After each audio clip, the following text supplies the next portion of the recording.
Today's shiur begins 7 lines from the top of Daf Chof Aleph. We had learned in our Mishnah that a woman, if she had become a Sotah, if she has merits, so the water will not have an immediate effect in resulting in her death. The Mishnah mentioned that there are merits that can maintain her life for a year, for 2 years, for 3 years. The Gemara here will be looking into what merit is referred to. On the side of the Gemara, you'll notice a nosei/mivneh heading, the topic heading and structural note. A double underline appears. This is a birur, an analysis or clarification. With regard to what merit did the Mishnah refer when it said that zchus, that merit delays the ultimate death of the woman. So now we turn to the Gemara. Zchus de mai, which zchus protects her? The double underlining is simply stages in trying to resolve this issue. If one were to think that it's a reference to the merit of Torah study, she's not commanded in the study of Torah, and being that she's not commanded, we can't imagine how that would be something for which she would have merit that would keep her alive. By the way, note the nature of this sugya, how things are spread out. We mentioned there are stages of analysis. So this was the first stage. Now we have Ela, Schus de Mitzvah. If you drop down further down, about 2/3 of the way down the page, you'll notice a third double underline where Ravina, who's in a house marking, gives his approach. So in the meantime, we're at the second stage, and the suggestion is it's a merit, that she has merits of mitzvah performance. And now we have a very long question. So note the markings. Schus de mitzvah mi magne kulehai? Does the merit of mitzvah fulfillment have that high level of magna, like the word mogain, protection? The Hatanya, we have a Tanaic source, which is a drosha, a type of agadic source, but the main point will be seen at the end of this long source that you see in a frame, where the point is made that mitzvah, as important as mitzvahs are, they don't provide that sufficiently high level of protection that the Mishnah would say that she relies on the mitzvah performance that she's done as a source of merit to keep her going.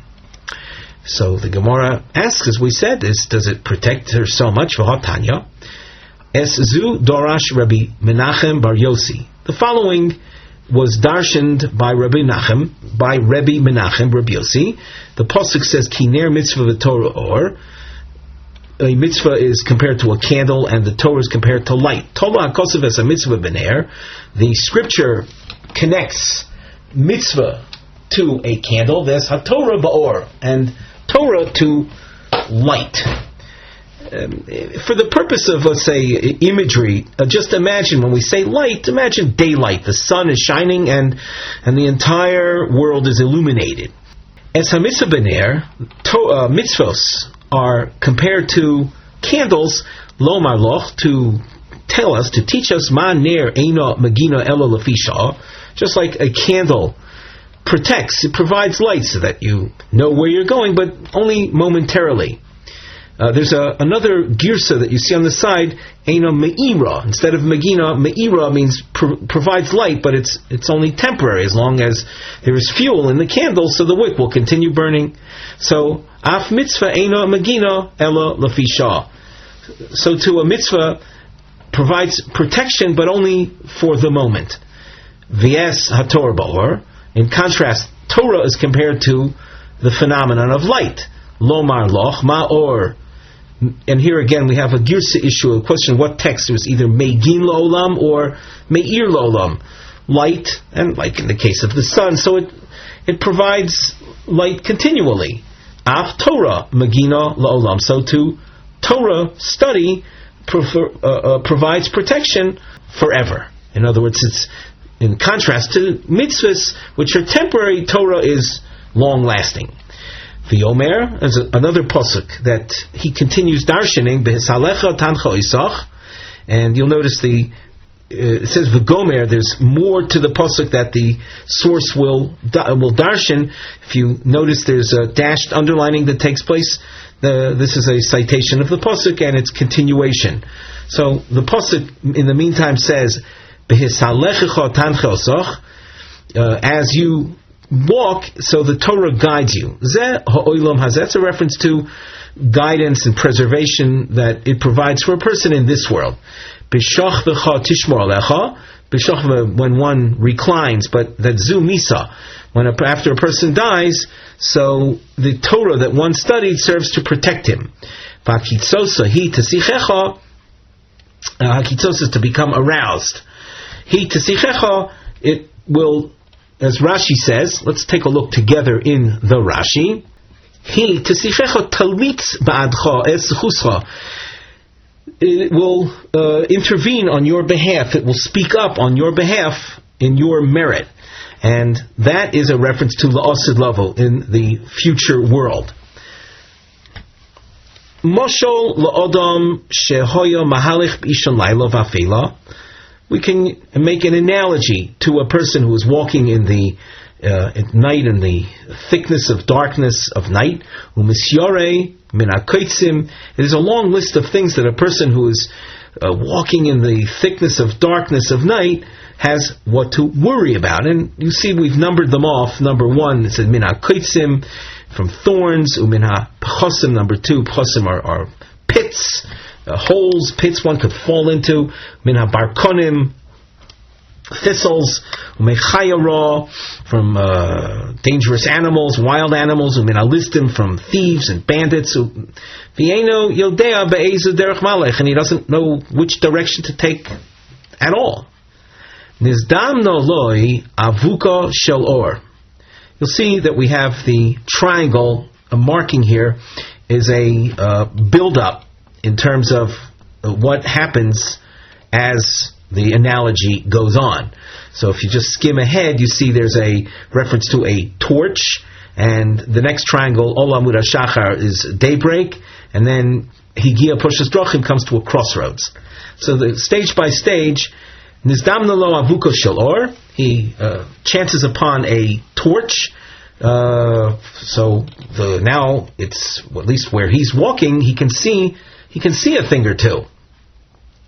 And this idea of the torch that he now gains access to is parallel to the mitzvah.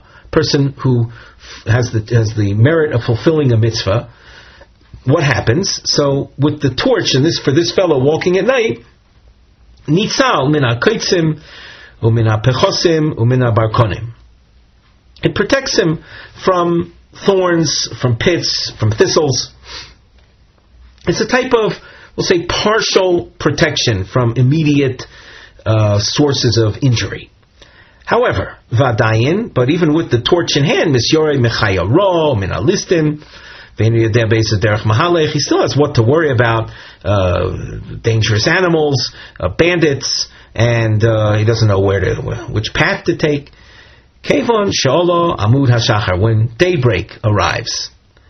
Now, the daybreak arrival, Rashi says, is parallel to this one who merits study of Torah.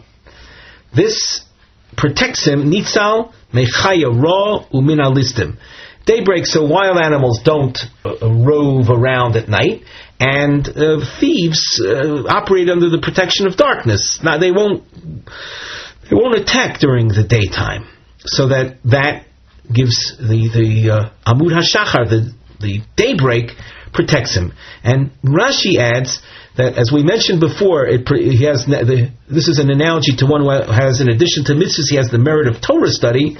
He is protected. Rashi says he's protected from sinning and from suffering. The Gemara continues, Va'adayin eino yodea be'ezo derech mahalech. But still, okay, it's daybreak, but he doesn't know which path he needs to take. And the analogy that Rashi gives at this point is that, so very nice, a person has mitzvahs and he's to study Torah, but he might be overtaken by the Yetzer Hara, by the evil inclination. And if we let's look at Rashi together, right across from here. The Yetzer might get the better of him to stop him from study of Torah. And then the evil inclination will come back, and troubles, puranas, punishments, troubles will befall him. So we go back to the Gemara text. Higia leposhas drochim. A person, in our analogy, he reaches a crossroads, and at the crossroads, so he recognizes which path to take. The Rashi says across from here, Higia leposhas drochim v'shom hikir is darko. And there he recognizes his path. V'afkan higia liyoim hamisa. He reaches a person, in the analogy, he then reaches his day of death. V'lo piresh min haTorah ad yomoso, and he did not separate, he didn't depart from Torah study until this very last day. Nitzal mikulon, he's then protected from all the above mentioned problems, as will be explained later. So now we continue in our Gemara text. Higia leproshas drachim, nitzal mikulon, he's saved from everything. In other words, he now knows which path to take. Dover acher, another explanation. Avera mechabe mitzvah, v'ein avera mechabe Torah. A sin has the power of extinguishing schar mitzvah, reward for mitzvah fulfillment. However, sin does not have the ability, mechabe Torah doesn't have the ability to extinguish, to cancel the reward that he deserves for the Torah study that he did before the sin. And it's at this point that we really have to focus on the main point. Why did we bring all of this in? Let's look at Rashi. V'ein avera mechabe, notice Rashi, just a few lines down from here. V'ein avera mechabe schar misha osak b'Torah kodim l'chein. Sin does not extinguish the reward, erase the reward that he receives for having studied Torah before his sinning. Alma, we see from this difference that Avera, that sin can extinguish schar mitzvah, but it cannot extinguish schar Torah. Alma mitzvah lo magne kuleha. You see from here, and this is why we brought this whole discussion in, to show that mitzvah does not afford such great protection. So that originally, how can it be maintained or suggested that zchus mitzvah is that which the Sotah can rely on, or deserves to rely on for her protection, for, let's say, continued existence for another year, 2 or 3. And we go back to our Gemara text, Shneamar, regarding the power of Torah and its protection. The pasuk is Mayim Rabim Lo Yuchlu Lechabois Es Ho'ava. That's in Shira and Perek Ches Pasuk Zayin.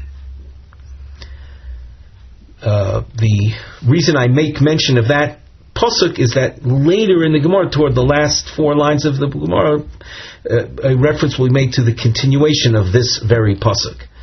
So that the pasuk itself says that many waters cannot extinguish the great love. This Ava is a reference to Torah, and that means that even sin cannot extinguish the schar that one achieved through Torah study. But that's Torah study, not mitzvahs.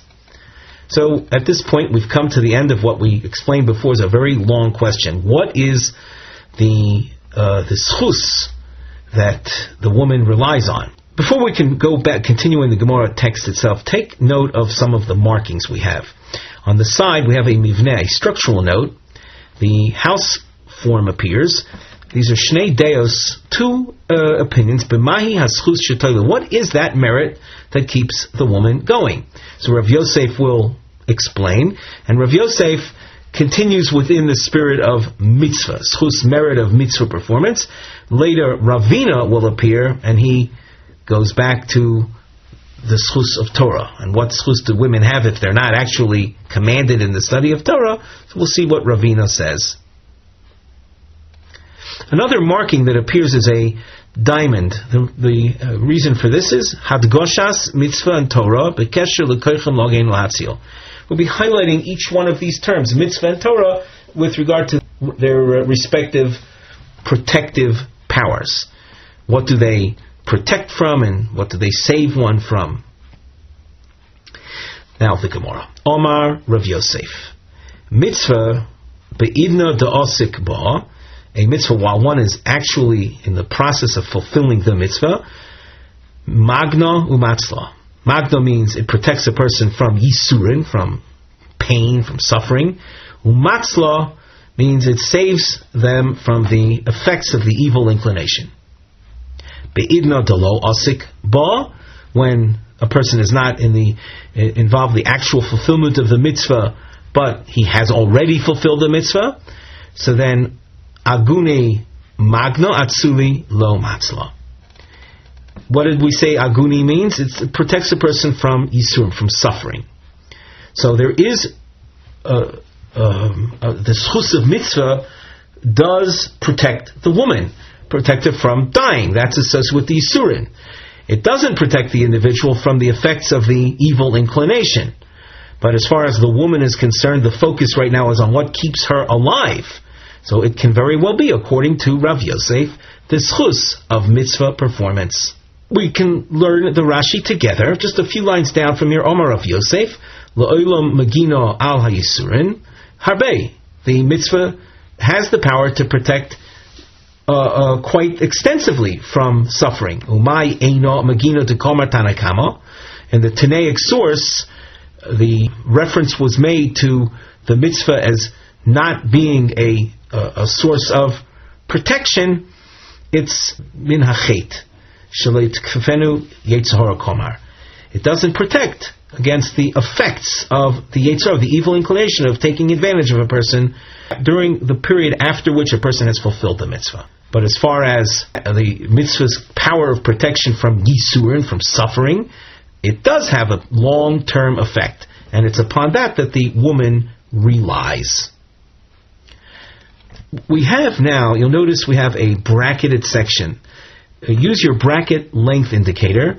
And what this does is it makes it very easy to skip immediately after Rav Yosef explained what protects the woman. When the Mishnah said Schus Toila, Rav Yosef said what he did, that the mitzvah does have a protective effect. You skip the brackets, Ravina Omar, La'olam Schus Torah. Notice the contrast. Whereas Rav Yosef says it's the merit of mitzvahs, Ravina says no, it's the merit of Torah. And then you'll ask, well, but she's not commanded to study Torah, so how can it possibly protect her? And we'll get to Ravina, who'll give us an answer to that. Now, in the meantime, once Rav Yosef focuses on protective powers of mitzvah, he also makes reference to the superior protective powers of Torah. And let's continue in the Gemara. In the brackets. Torah, bein be'idna da'asik ba, ubein be'idna da'lo asik ba, magna umatzla. With regard to Torah study, whether it be during the time of actual Torah study, or even when he has finished Torah, so he's not engaged in actual Torah study, it's magna umatzla. Magna meant protection from pain and suffering. Matzla, protection from the effects of the Yetzer Hara. And now you notice an internal brackets. The note on the side explains Toch Sograyim Elu. Notice where we have a double star and a note. So it says Toch Sograyim Elu She'ila Utshuva Partani. I have a detailed question. Binyan Koicha Shel Torah Lahagin Lahatzil Laor Mashinemar Lifneam. We're going to be questioning what we've said till now regarding the protective qualities of Torah. So it's as we said before, this is a detailed type question. And let's continue. Maskif Law Rava. Rava asks, Elo Me'ata, if Torah has such extensive protective capacity as protecting not only from pain but also from the effects of the Yetzer Hara, even when one's not studying, Elo Me'ata Doyeg V'Achi Toifel, Doeg was a royal counselor in the time of Shaul HaMelech. Achitophel was a counselor during the time of David HaMelech. These people were very great Torah scholars. However, when you study the Tanakh, you find that they were, to put matters lightly, they were not positive individuals. They were wicked individuals. So, both Doeg and Achitophel, they sought out evil for King David. They wanted to see him messed up. So we ask the following question. If it's so true that Torah protects from the effects of the evil inclination, regarding these gentlemen, Doeg v'Achitophel, Milo aski b'Torah, did they not study Torah? They certainly did. Amai lo hagina alayhu. Why didn't it offer protection for them from the effects of the Yetzer Hara, to prevent the Yetzer Hara from taking over these people? And we see that they were the victims of an intense evil inclination. The Gemara answers, Ela Omar Rava, rather a new approach. Torah be'idna de'asik ba, with regard to Torah study, when one is involved in the actual study of Torah, magno matzla, it has that double protection from pain and from the effects of the evil inclination. Be'idna delo asik ba, when one is not studying Torah, aguni magna atzuli lo matzla, it protects from the effects of Yisurim, but not from the ability of the evil inclination to get the better of a person. Mitzvah, bein be'idna de'asik ba, bein be'idna delo asik ba, with regard to mitzvah performance, whether at the time that you're performing the mitzvah or you've finished doing the mitzvah, aguni magna, it offers protection. And now in this sense, we're maintaining Rav Yosef's approach. It protects from Yisurin. However, atzuli lo matzla, it doesn't have the effect of protecting a person from the effects of from the influence and the persuasion of the evil inclination. Ravina, as we said, is a second answer to what merit protects the woman from. There was the Sotah, the Olam Schus Torah. It's the merit of that she has in Torah, but not that she studies Torah, but rather we ask the question: Ukamris eino mitzuviyose. She's not commanded in the study of Torah, and yet you're telling me that she has the merit of Torah. Is it then a reference to her study of Torah? The answer is no. It's not a reference to the woman's study of Torah. Nihi difkudi lo mifkeda. Granted that she's not commanded in the study of Torah, however, ba'agra means b'schar, in reward for demakrinu masnin benayu, that the mothers of children see to it that children go off to school where they study Torah, they study the scriptures, they study Mishnayos. That's Mikrin is a reference to Mikra, the Tanakh. Masnin is a reference to Mishnayos. That Makrinu Masnin Banaihu, their sons, their children, V'natrin L'hu L'Gavrayu, and they wait up at night for their husbands who oftentimes study Torah in another city, and they come back late, and these women wait up for their husbands to greet them. Ad osu mibei midrasha. They wait up. Natran is they wait up at night for their gavraya, for their husbands, until they come back from their base medrash where they study Torah. Milo palgon badayu. Do they not share in their schar, in the schar of their husbands who study Torah? So they share in the schar. Women too have Torah reward and Torah merit. There's a Rashi that I think we should take a look at in the first wide line under the Gemara. La'olam schus Torah, v'lo sho sekes b'Torah, not as if she studies Torah and for that she gets the merit. Elo sheteirachas bivno v'baylo shiasku. It's because she extends herself for the benefit of her children and her husband in their study of Torah, that she earns Torah merit. The Gemara at this point makes reference to the Tanaic source and the analogies. My Prashas Drochim. What is the analogy to the crossroads? The source mentioned the person was walking at night, he gets a torch, and we explained that's a reference to mitzvah merit. The daybreak comes, that we explained is an analogy to the merit of Torah study and what it protects him from. What is the reference to Proshas Drachim, to a crossroads? The Rashi that we'll take a look at together is found on the third wide line under the Gemara text. So we read the Rashi, My Proshas Drachim, Mahu Midame Lehikia LeProshas Drachim.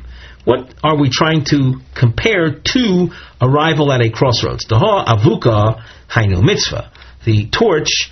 So that is a reference to the merit of fulfilling mitzvahs. Amud HaShachar Hainu Torah. Elo Proshas Drachim Maihi. What is the crossroads a reference to? In order to answer this question, you'll notice that there are three approaches in the Gemara. Number one, Amar Rav Chisda, Zeh Talmid Chacham v'Yom Misa. This is a reference to a person who is a Torah scholar, and he successfully pursued Torah study till his last day.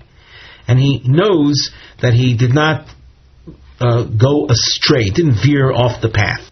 So a person like that, when he reaches Yom HaMisa, the day of death, so he can, depart from this world with a certain sense of self-assuredness that only good awaits him. Let's continue in the Gemara. Rav Nachman bar Yitzchak Omar, Zeh Talmid Chacham v'Yiras Chet. The idea of the Proshas Drachim is a reference to someone who was a Torah scholar, who studied Torah throughout his life. Yiras Chet, Rashi says, Yiras Chet, Zocha Yiras Chet, Achar Zocha l'Torah. A person after studying Torah also reached a level where he was fearful of sinning. Achar Zocha l'Torah, after he merited Torah study. Nitzal Mikul Torah Malamdoso, Divrei Mitzvah, V'Divrei Usur, Umimashu Tzorch Lifrosh, Yiras Chet. Torah study itself teaches a person how to perform mitzvahs, what is forbidden, what one should stay away from. V'yiras chet mono milirdoif acharei yitzro. Achieving a level called fear of sin empowers a person to resist the temptations of the evil inclination.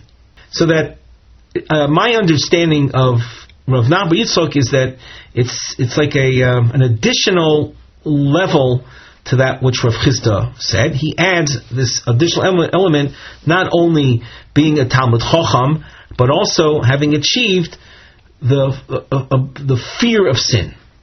Mar Zutra Omar, Zeh Talmid Chacham desalko leishmaitza aliba dehochasa.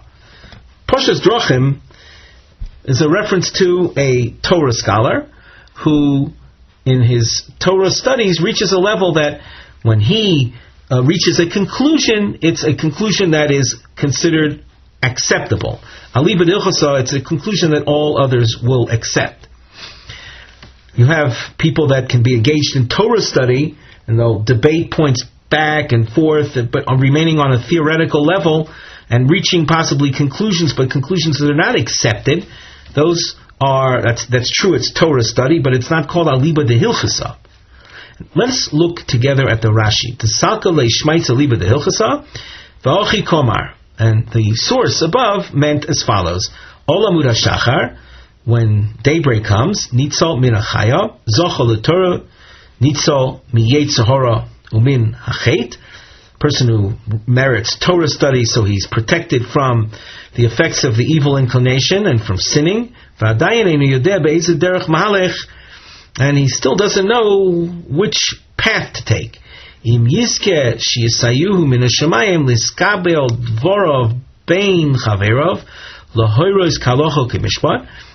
he merits through heavenly assistance that his Torah words are accepted amongst his colleagues, Higia leproshes drochim, klomar zocha lekach.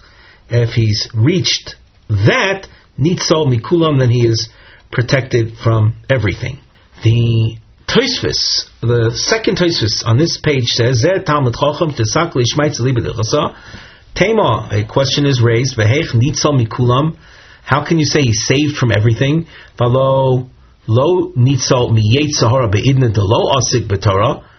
As we saw in Rava above, that a Talmud Chacham, during the time that he's not involved with actual Torah study, he's not protected from the effects of the evil inclination. So how can Mar Zutra say that a Talmud Chacham whose Torah teachings are accepted, lahalacha, are protected from everything?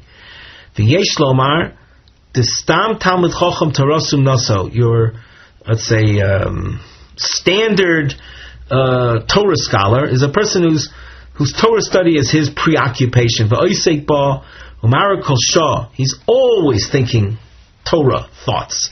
V'eino holech dalar amos below Torah, doesn't walk even 4 amos without Torah on his mind. So you don't have a situation when you refer to a Talmud Chacham that he's called idna delo asik ba, that he's at a time that he's not studying Torah, since Torah thoughts are on his mind all the time. So he is in fact protected from the effects of the Yetzer Hara. Let's turn back to the Gemara. Dovar acher aveira mechabe mitzvah ve'ein aveira mechabe Torah. I hope everyone sees that this is a quote from the long source above. We have a little reference mark to the immediate left-hand side of the Gemara. Compare that image to the one above, and you'll see where this is a quote from. And it was mentioned that sin has the power of extinguishing the reward for mitzvah performance, but not for Torah study. Omar Rav Yosef, Darshe Rebbe Menachem Bar Yosef Lahai Kro Ki Sinai.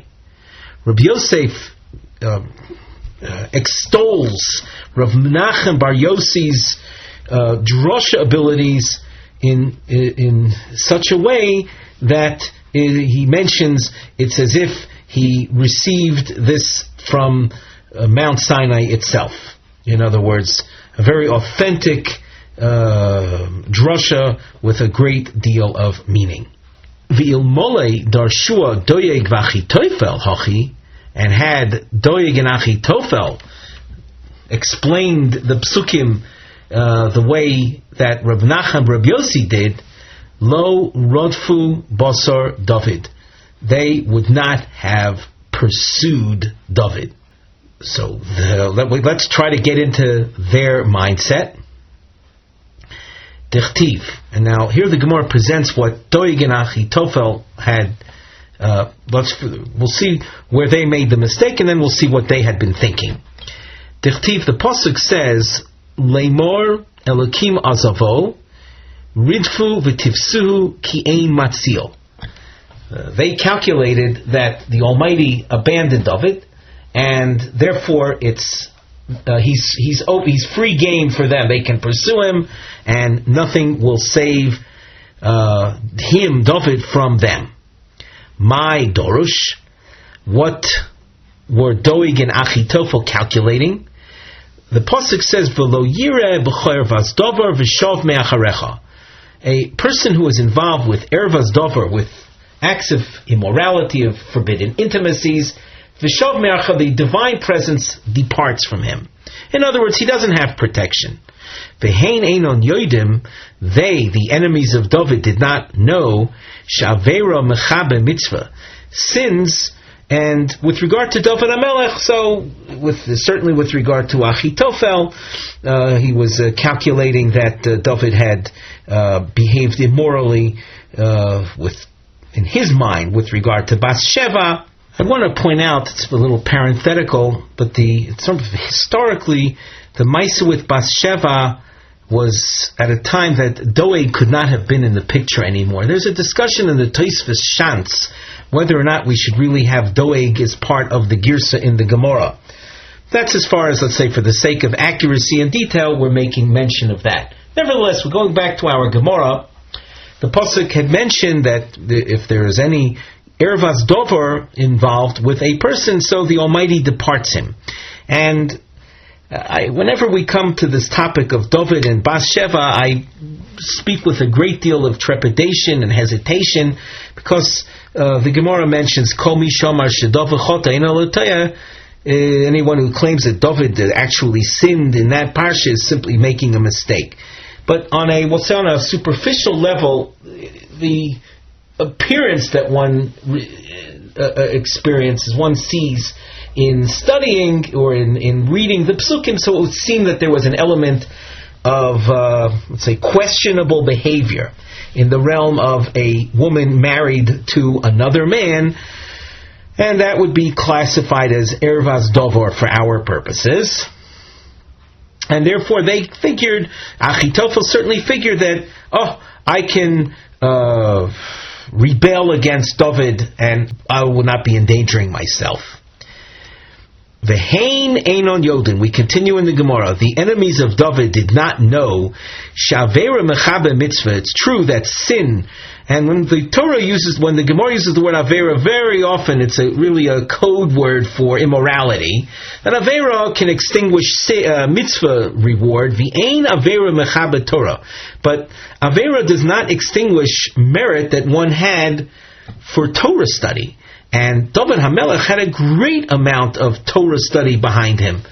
And hence, he was protected, and therefore they made a bad choice by trying to pursue him and inflict pain and suffering upon him. My bows yavuzu lo.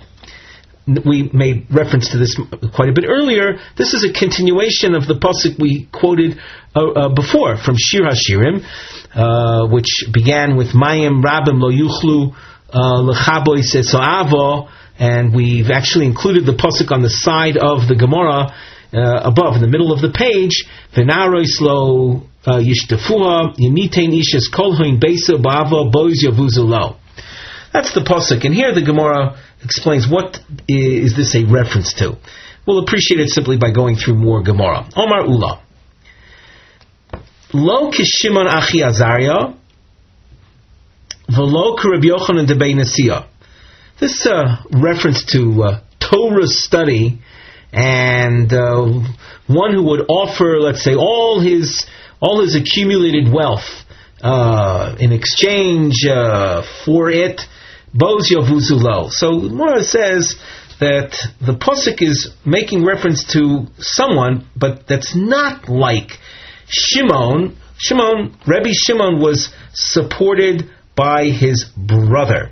Namely, Azariah was a businessman who engaged in commerce, and he shared in his wealth with his brother Shimon, and he did so in exchange for sharing in Shimon's Torah merit. Torah study merit. So that's one example. It's legitimate, but it's not what the pasuk is talking about. And likewise, not like Rabbi Yochanan, who was supported by the Beit Nasiya.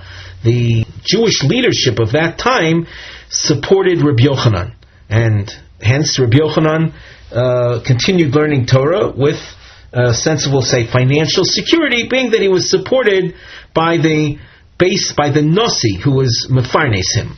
Ela kehilo v'shevna.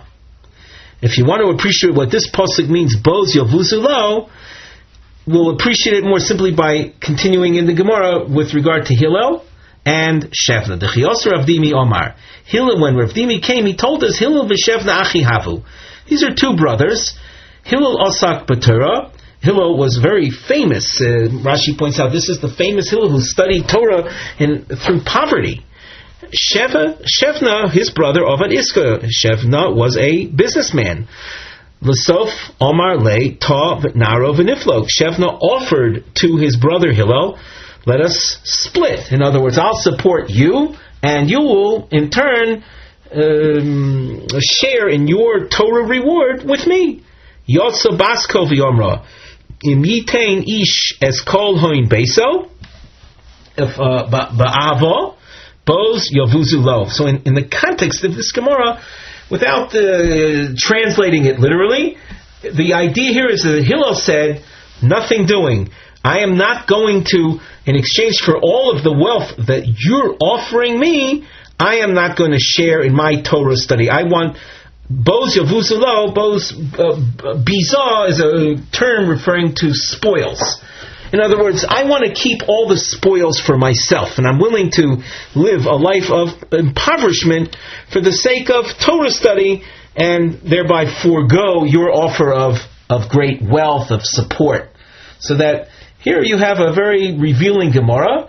Reference was made to other great men that didn't follow that approach, but rather did share. And, of course, Hillel, who refused to share, was willing to live, as we said, a life of impoverishment, and not to share any of his Torah merit with someone else. Let us now continue to Omid Beis. This is a quote from the Mishnah on Daf Chof Amud Aleph. Omer ben Azai, Chayav Adam L'Lamed Es, what Mishnah went on to say, Bito Torah. According to Ben Azai, a father is obligated to teach his daughter Torah, and this was all in the context of merit that a woman would accumulate, and if need be, it will protect her in the unfortunate event of her becoming a Sotah. Rebbe Lezer, Omer Kol Melamed Es Bito Torah Melamdo Tiflus. The Gemara focuses on Rebbe Lezer's comment. And once again, we're going to just translate the Gemara, leaving room for the Gemara's question. Rebbe Ozer says, anyone who teaches his daughter Torah is teaching her foolishness. Tiflus is foolishness, frivolousness. The Gemara asks, Tiflus Salkadaita, how can you refer to Torah as frivolous? Elo emo ki'ilu limda tiflus. Teaching a woman Torah is tantamount to teaching her some other topic that is frivolous. Omar Rabbi Avo, my taima the Rabbi Ozer. What's the basis, the reasoning behind Rabbi Ozer? What's pushing him to say that? Tichtiv, the pasuk says, Ani chochma shachanti orma. That's a pasuk in Mishlei, and the book of Mishlei, the book of Proverbs, is a source that, in its many different analogies, are really references to Torah study. And here we darshan, we explain, Kevon shenichnasa chochma ba'adam, when Torah wisdom enters a person as a result of his study of Torah, nichnasa imo armumis.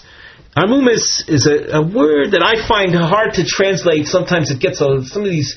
You can offer a translation, but there's something lost in the fine meaning of the word. So, armumis is often translated as cunningness, type of it's smarts, it's wisdom, but it also involves cunningness.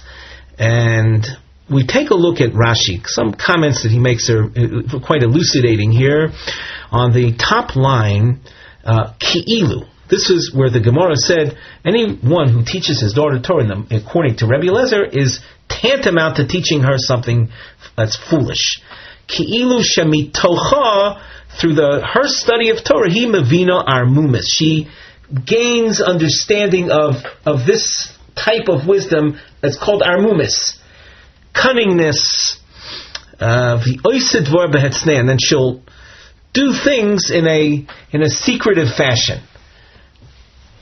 For our purposes, what Rebbe Lezer is trying to communicate is that this type of knowledge and wisdom is not becoming of a woman. A woman has a certain sense of, we'll say, class, of aristocracy, of pride that a woman has, and behavior in this kind of fashion, this cunning, working around, working through the back door, and tricking type fashion, and these are all this type of thinking, a type of methodology that Torah study does impart to an individual. In fact, if I may give a possible analogy to what is being referred to here, is a Gemara, if I'm not mistaken, Maseches Bava Basra, that reveals all kinds of ways that tricksters would practice in the area of weights and measures, say deviancies with regard to charging the public in commercial transactions while using different weights and measures. And in that very Gemara, so the Tana of that section exclaims, whatever I do, I'm going to end up losing out. Namely, if I reveal the tricks of the gangsters, so then people will get the wrong ideas. They'll learn how to fake out, how to rip off the public. That's if I reveal. Now, if I don't reveal their methods, so the gangsters and the thieves will think that the rabbis don't know how we operate, and they're not on top of things, and we can get away with it. So you can see in that case that the rabbi was in a quandary. Should I say? Should I not say? But revealing these kinds of ideas and many other types of, we'll say questionable practices that one will pick up in Torah study. In other words, you've got to know what not to do. Another analogy that's maybe not as related, but the Gemara says, if I'm not mistaken, in Masechet Sanhedrin, that in order to be a member of the high court, you have to know sorcery. Wow, great rabbis are not going to practice sorcery. Sorcery, the Torah condemns and is actually punishable by death.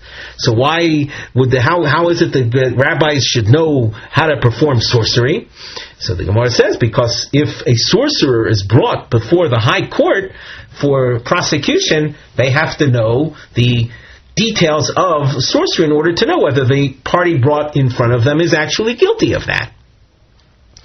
So there are areas in Torah that when one studies Torah and pursues it in its depth and its breadth, they accumulate all kinds of, we'll say, thought processes and ideas that fall into this category of orma. And as far as Rebbe Lezer is concerned, that's not fitting for a woman. Let's continue in the Gemara. V'Rabbanon, Hai ani chochma mai avdilei. According to the Rabbanan, those that don't learn like Rebbe Ozer, what do they see in this pasuk? Miboya le lichter Rabbi Yossi Rabbi Chanina. They need it for Rabbi Yossi Rabbi Chanina's approach. And on the side of the Gemara, you see we have a diamond featured, because as you look ahead in the Gemara, we see that marking B'mi miskayim divrei Torah. The issue is here, within whom is Torah maintained? Who has a handle on Torah? Who keeps Torah, maintains, who remembers his Torah? So Rabbi Yossi says, Ein divrei Torah miskayim ela b'mi shemamid atzmoi oroim alehem. Torah will not be maintained other than by people who are willing to sacrifice everything for the sake of Torah. Rashi says on the third line from the top, Shema miratzma orom aleo, shepiresh mikol asokim v'nasele oni v'choser kol. Someone who separates from all kinds of commerce and business in order to totally dedicate himself to the study of Torah, and to the point that he becomes impoverished. That's one approach to the word orom, meaning naked, literally naked, but totally impoverished for the sake of Torah study. Lishnachrina, shemesim atzmo orom aleha.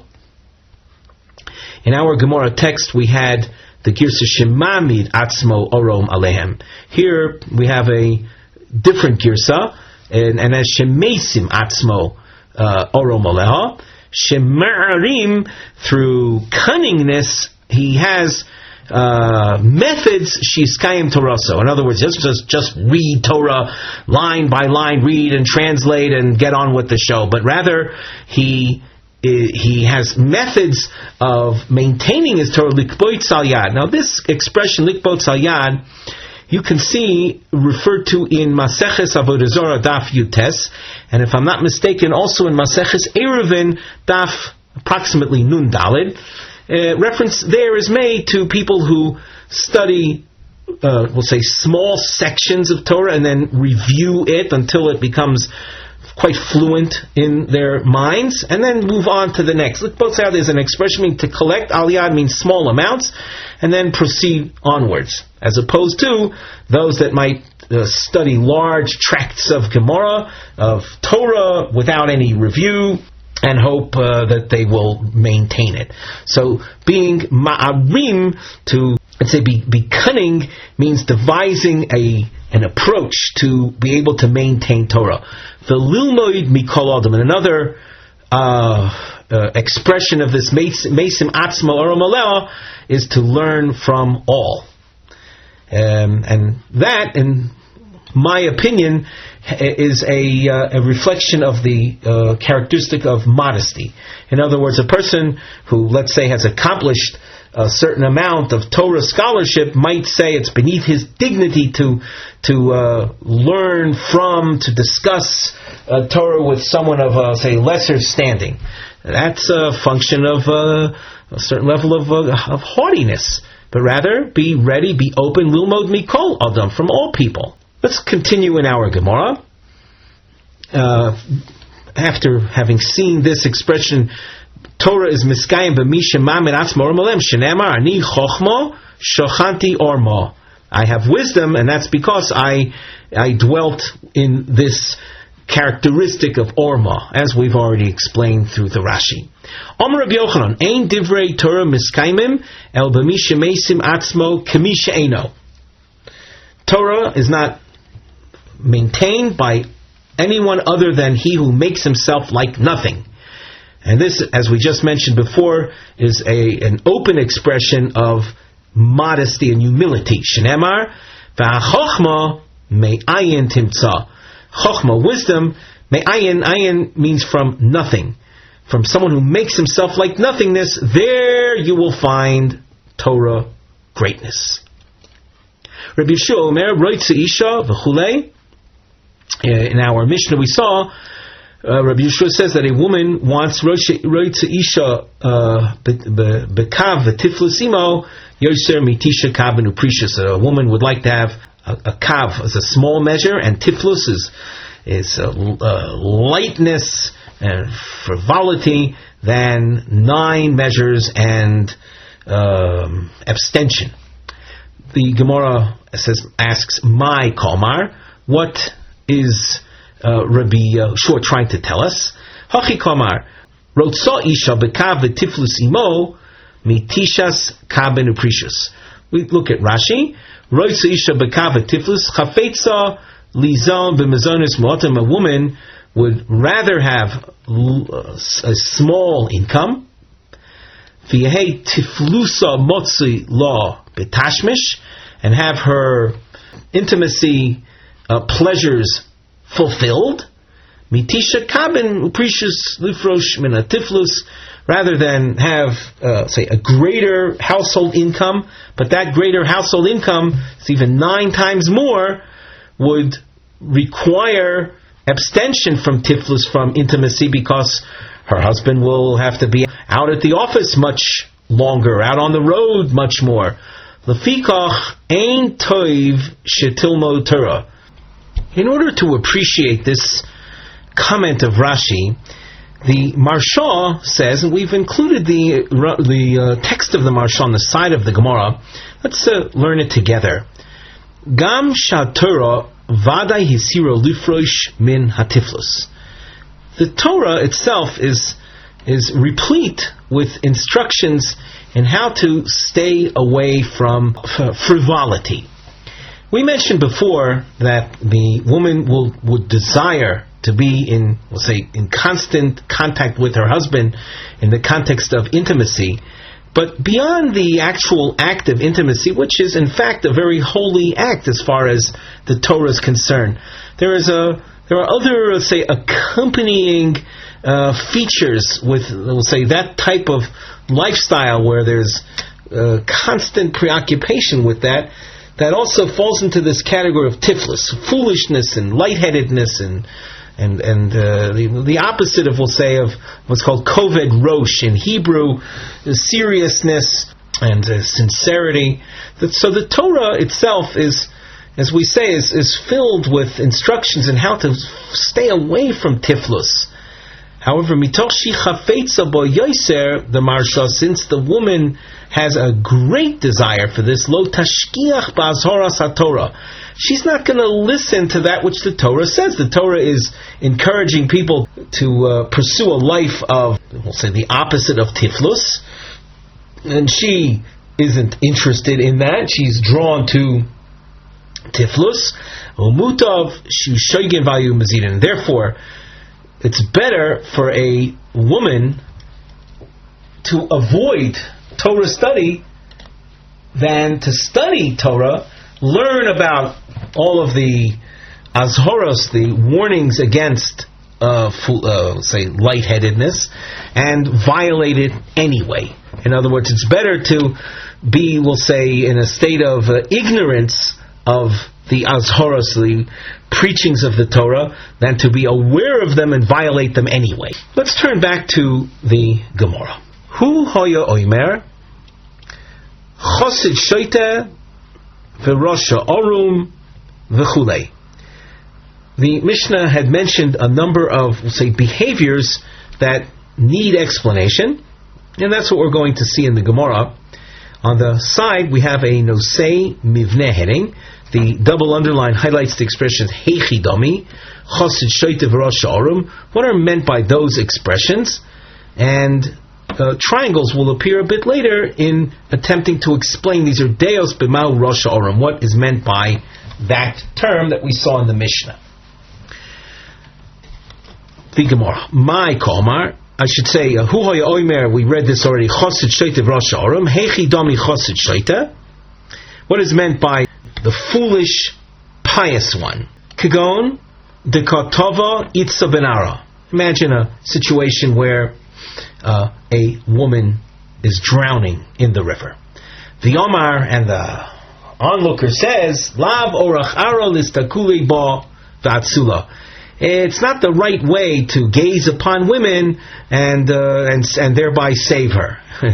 In other words, by his piety in not looking upon women, so he's going to end up leaving her to drown. That's a chosid shaita, which, as we saw in the Mishnah, are mevale oilom. They're destroyers of the world. Tosfos here is a little short Tosfos toward the lower part of the narrow lines. Eichidami chosid shaita. In the Yerushalmi Talmud, it says, Ro tinok mevabea benar. A man saw a child drowning in the river. Omar, and he said, when I take off my tefillin, I'll go save him. By the time he took off his tefillin, the child already died. Again, an example of a chassid seemingly acting in piety, but shoita, an absolute fool. Let's turn back to our Gemara. Heichidama rosha orum. What is meant by that? Omar Rebbe Chanina, Zeh hamat'im dvorov ladayon koidem shiavo bal din chavero. Let's take a look at Rashi together. Shematim dvorov ladayon demishenikbu belev hadayan. This is a reference to someone who has a court case. He and another litigant, one against the other. So one of them starts to present his case before the opponent is present. And the problem here is that when the words of the first one and his claims are absorbed by the judge, reading the Rashi again,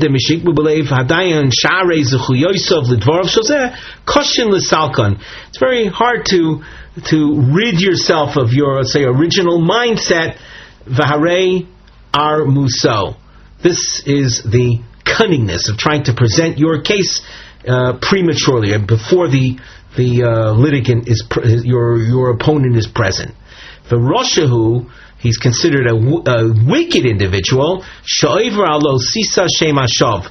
He's in violation of what the pasuk in Sefer Shmos, lo sisa shem hashav, tells us, and that pasuk is Darshan Maseches Shvuos Daf Lamed Aleph, which has to do with this very type of behavior, presenting your case before the fellow litigant is present.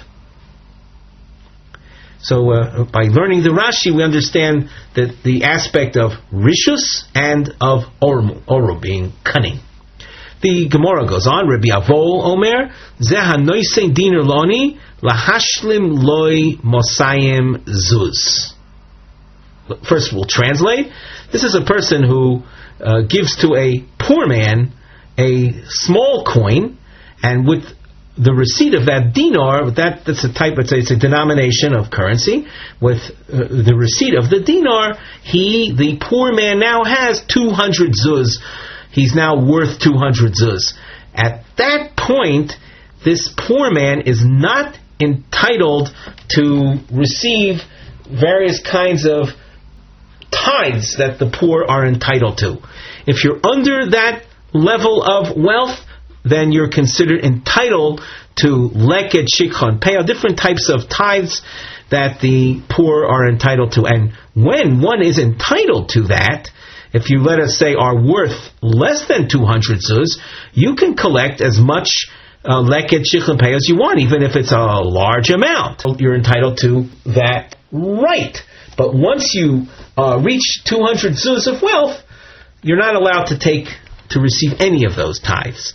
So the Rosh Ha'orum, says Rabbi Avo, is someone like that. Now, what's motivating him to pay off this oni, to give him a dinar and thereby keep him away from your fields where these tithes are available? The reason is because you have your own relatives that are impoverished, and you want them to come and collect the tithes, thereby depriving this stranger from helping himself to your tithes.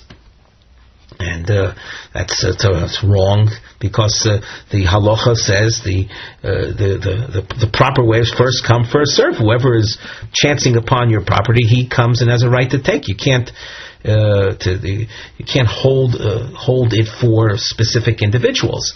And so by paying him off, you're thereby in effect making him disqualified from taking the tithes. So the Gemara now gives us the background to what we just explained.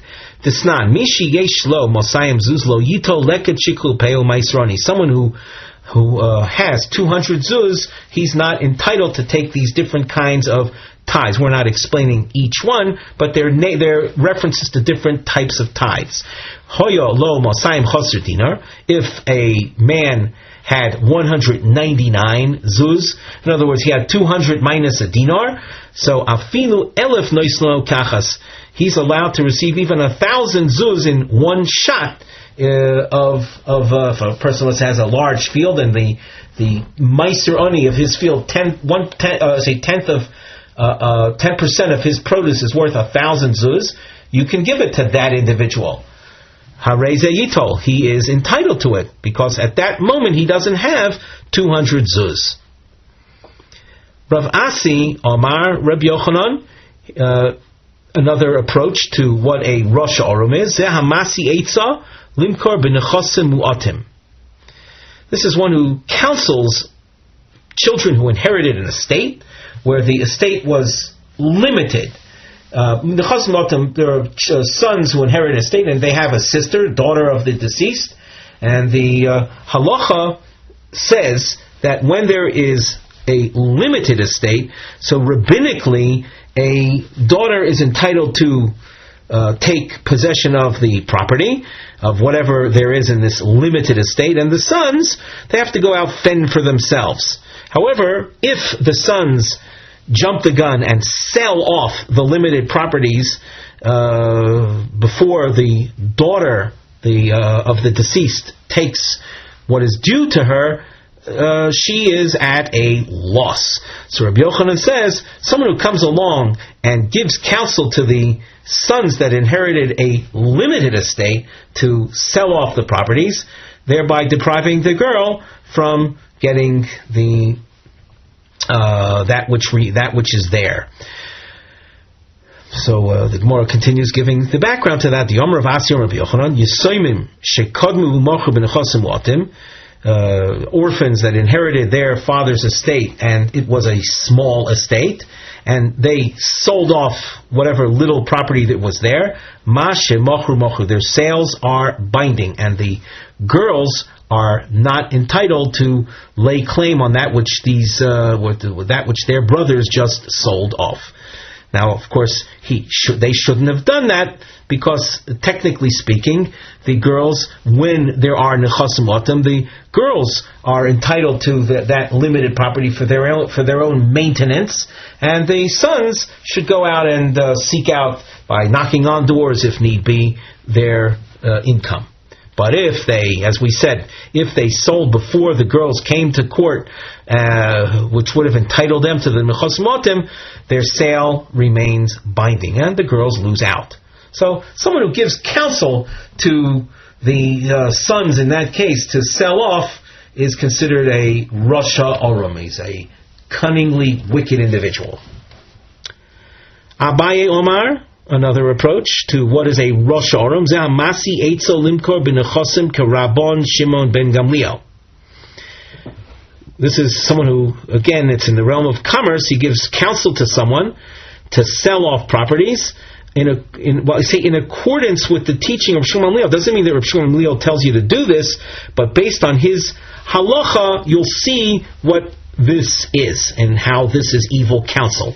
What's the case? What's the background? The Sanya, here we have the background. There's a person who is deathly ill, and he's assigning his properties, and he says, I want you to have, he says to Mr. 1 or Mr. A, my property is unto you, and when you die, I don't want your children to inherit it. I want it to go to some Mr. B. V'yorad harishonu mochar v'yochal. And the Mr. A, who received the properties, he went and he sold off the properties and consumed the income. Hasheni motzi miyad halukuchos divrei Rebbe. That Mr. B in our story has a right to take those properties from the purchasers for himself. Reb Shimon Omer, and here is what we are interested in focusing on.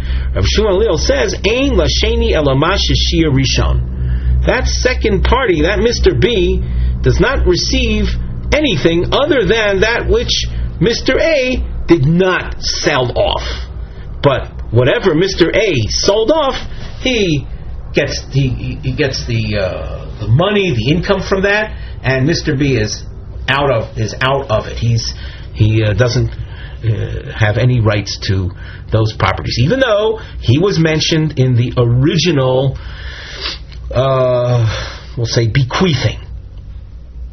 So who's the Rasha Orum? The Rasha Orum is the one who goes to Mr. A and says, listen, your children aren't going to inherit these properties anyway after you're gone. You know what? You might as well go sell them off and enjoy whatever income, whatever proceeds you can get from those sales. Thereby, of course, depriving Mr. B of what the original benefactor wanted him to receive. Rav Yosef Bar Chama Omar Rav Shesha Zeh Machriya Achirim Be'or Choisov. Let's take a look at Rashi. Who is a Rasha Orum? Hamachriya Achirim Be'or Choisov Re'u V'asu Kamoni Luchu B'drachai. This is someone who tries to convince others to follow in his ways. Look at what I do and follow me. Lo niskavein zeh. This individual is trying to convince others to follow him. To create an image of piety in the eyes of the public, but his inner being is not like his exterior. It's all a cover-up, so that people should view him as some type of pious individual, and not investigate, not search out what his real inner personal lifestyle is like. And of course, he's trying to mislead the public that they shouldn't reveal his life of abomination, of immorality. So he is a Rasha Orum. He's wicked and he's cunning. His cunningness is trying to get others to think he's one thing when he's really a Rasha. Rabbi Zrika Omar Rav Huna zehamekil atzmo machmir alacherim. Who's a Rosh Arum? Someone who in his, we'll say, his halachic life is lenient for himself, and when it comes to issuing halachic rulings for others, he presents them with stringency. Ula Omar Zeh, and we continue at the top of Chof Beis Amud Aleph. Shekora v'shana v'lo shimesh talmidei chachamim. Who is a Rosh Arum? Someone who has studied scriptures, he has studied Mishnayos, but he has not studied Gemara. Let's take a look at Rashi. The top line, Shekora Mikra. Mikra is a reference to that which is of a scriptural nature, Psukim, Vishana, Mishnah, V'lo shimesh talmid chachamim. What does that mean, Lo shimesh talmid chachamim? Instead of translating it, rather, Rashi presents what it really means. It's Lumoid Svoras HaGemara Betame Hamishad Mahim. It's the study of the explanations of the Gemara in what are the reasons behind the Mishnayos. Roshahu, he's called a Rosha, and later we'll have to see why he's called Orum. Roshu Shein Toraso Al Burya. His Torah, being that he didn't study Gemara, his Torah is not with clarity. It's simply not accurate, because the Mishnayos in and of themselves are we'll say a skeletal presentation of what real halacha is.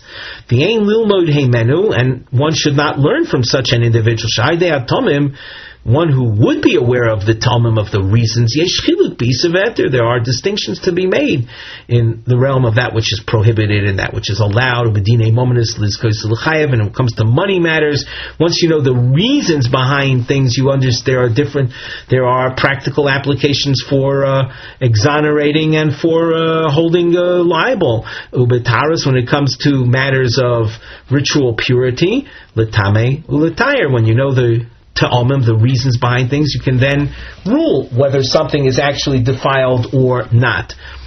Kidomer b'kama duchti, as it says in many places in the Shas, in the Talmud, my taimo omar mor hochi umar hochi. Why did so and so in the Tanoim? Why did he say thusly, and why did the other one say thusly? V'yomar my binayu ika binayu, and the Gemara will often say, well, and so what's the practical difference between them? And it says, there is the following, kach v'kach, this is the difference, that's the difference. All of that as a result, all of these points and these distinctions are a result of studying the Talmud. That's shimesh talmid chachamim, without which, of course, you remain ignorant. V'orumhu, what's the cunningness, what's the underhanded element of such an individual? One who hears someone studying Mishnayos, so the people in the public will think that he's an expert in their reasons. And he then is the recipient of respect as if he were a true Torah scholar. And hence, the false receipt of respect is Orum, and as we said, Rasha, because his own practice of Torah and whatever rulings he might issue are simply erroneous. The Gemara will be continuing with this theme. Mirz Hashem, in our next shiur, will continue with these points. With that, we conclude our shiur for today.